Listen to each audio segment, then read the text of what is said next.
40 күндік асқа шақыру.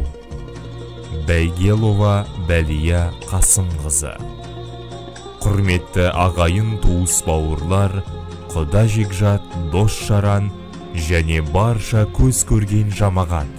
Бұл өмір түбі бітер аялдама, жақсылар кетіп жатыр баяу ғана.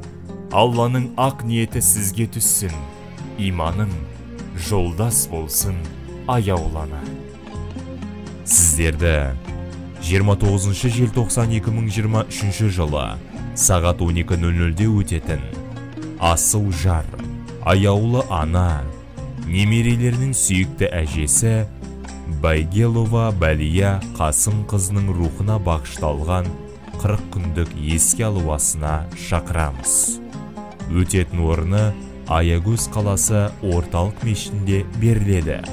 Ас беруші жолдасы балалары.